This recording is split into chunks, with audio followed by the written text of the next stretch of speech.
we will do extension theorem. This means every linearly independent subset of a finite dimensional vector space, either it has a basis or it can be extended to form a basis. It is given that a set is linearly independent. So we have to prove second condition. Linear span of S is a vector is equal to V. If we prove that, then it will become a basis. Okay. If it is not a basis, then we add some new elements so that the new set will become a basis. Okay. Okay. Given VF be a finite dimensional vector space. Okay. Therefore, if it is a finite dimensional vector space and due to existence theorem here exists a basis, okay, so then there exists a subset B of V which is basis of V, or B set we will consider as V1, V2, so on Vn, and this is a subset of B. Therefore, B is linearly independent and linear span of B is equal to V. It satisfies both the conditions of basis. Okay. Now, we take another set. Let S1, we take another set taking W1, W2, Wp is linearly independent. We will take the set which is linearly independent. Okay? In B. Let's suppose that this is not a basis. We extend to this set to another set. Okay? Then we add some new elements. Consider a set S2. S2 has these elements also, W1, W2, so on W3, and some extra elements of V1 basis Vn. Clear? This is S1, and each Wj is belongs to V is because S2. Okay?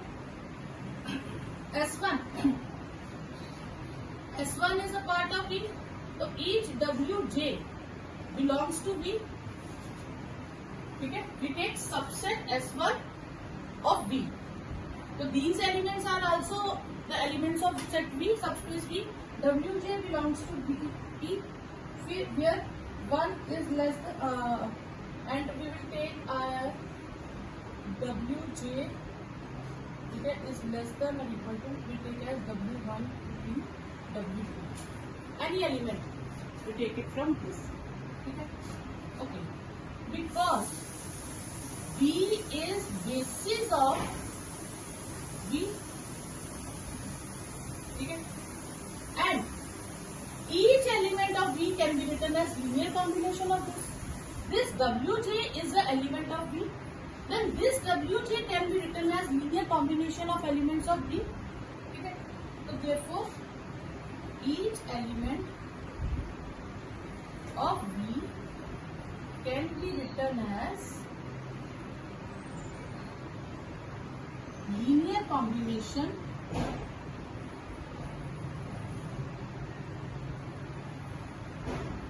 of elements of V, because V is a basis. Yeah? Therefore, this Wj can be written as some constant A1j, V1, A2j, V2, Anj, Vn, where I1 is less than or equal to j is less than or equal to P and Aij belongs to F. For each V belonging to V, this V can be written as linear combination of V1, V2, Vn. This V can be written as V1j, V1, V2j, V2, and so on, Vnj, Vn. Now, I will write it as 0 W1, 0 W2, 0 WP plus B1J B1, B2J B2 and so on BNJ B.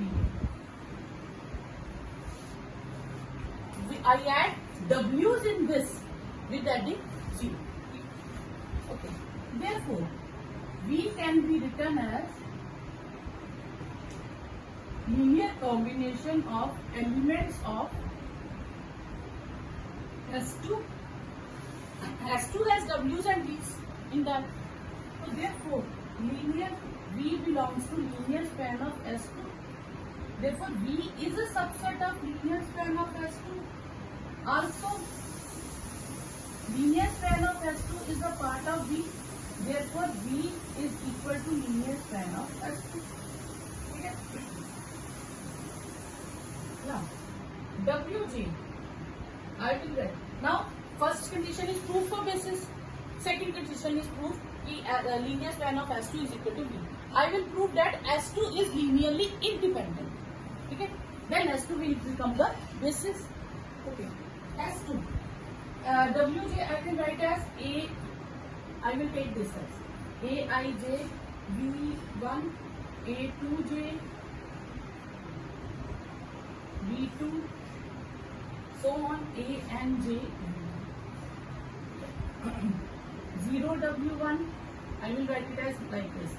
0 W2, 0 WP, Aij V1, A2J V2 and so on A and J V2. Yeah. Then these are the elements of S2. So each element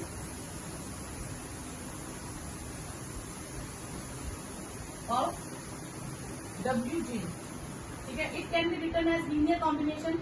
Okay. This means W2, WJ is a linear combination of, this belongs to linear combination of S2. So WJ is a part of S2. Okay. So then therefore S2 is linearly dependent because one element of S2 is written as linear combination of elements of S2. If one element can be written as linear combination of these elements, other elements, then it is linearly dependent. Okay. Therefore, one element of S2 can be written as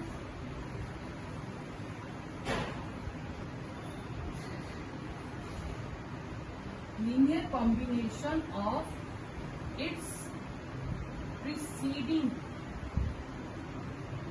elements. Clear? Now, I will write Vk as beta 1 W1, beta 2 W2, so on beta P WP, alpha 1 V1, alpha 2 V2. Here Vk, I will write up to Vk minus 1.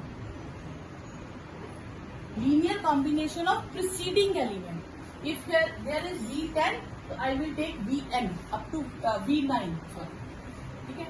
Now, I will consider a set.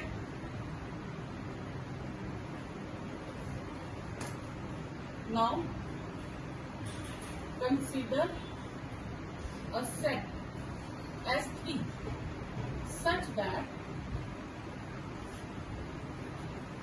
S3 as W1, W2, WP, V1, V2, Vk minus 1, Vk plus 1 and so on Vn. Okay. I will remove Vk from here. Okay. S3 is a part of S2. Linear span of S3 is a part of linear span of S2 and linear span of S2 is a part of V. So linear span of S3 is a part of V. Now I will prove that V is a part of linear span of S3. Okay. Okay. Now we take y, any element y belongs to V. So y, B is the basis of V. So y can be written as linear combination of elements of V. Clear? Now I can write it as C1 V1, C2 V2, Ck minus 1, Vk minus 1, Ck Vk, Ck plus 1, Vk plus 1, so on Cn Vn. C1 V1, C2 V2, Ck minus 1, Vk minus 1. I will write the value of Vk from here. Ck, beta 1 W1, beta 2 W2, okay, and so on, beta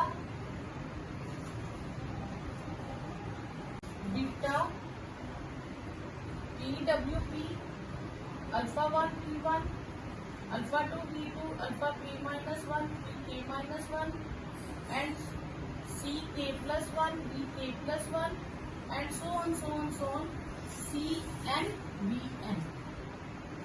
I replace the value of Vk here, this Vk. Clear? Now I combine the vectors. V1, these two are V1, C1 plus alpha 1 V1, and so on, K minus 1. Okay, K minus 1 are here. Ck minus 1 plus alpha K minus 1, Vk minus 1, Ck plus 1, Vk plus 1, and so on, Cn Vn. This means y can be written as linear combination of element except Vk. So without Vk there is a set of S3. So therefore y belongs to linear span of S3. V is a subset of linear span of S3, and linear span of S3 is a subset of V. Therefore linear span of S3 is equal to V. Okay. First condition, second condition of basis is satisfied. Now we will take S3 is a dependent or independent. If S3 is linearly independent, then it forms a basis. If it is linearly dependent, then again we proceed on same process. One element can be written as linear combination, then we remove that element from this, and we take this up to wherever Sk is linearly independent.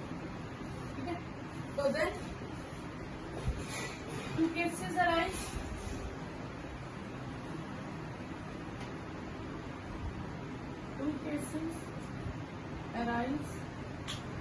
S3 is linearly independent. Second, S3 is linearly dependent. If S3 is linearly independent, then S3 forms a basis.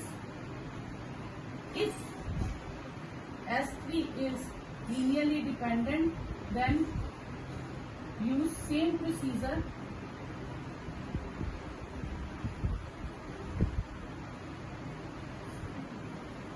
We get new set Sk such that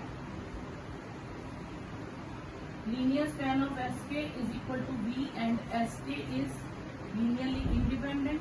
Therefore, Sk forms basis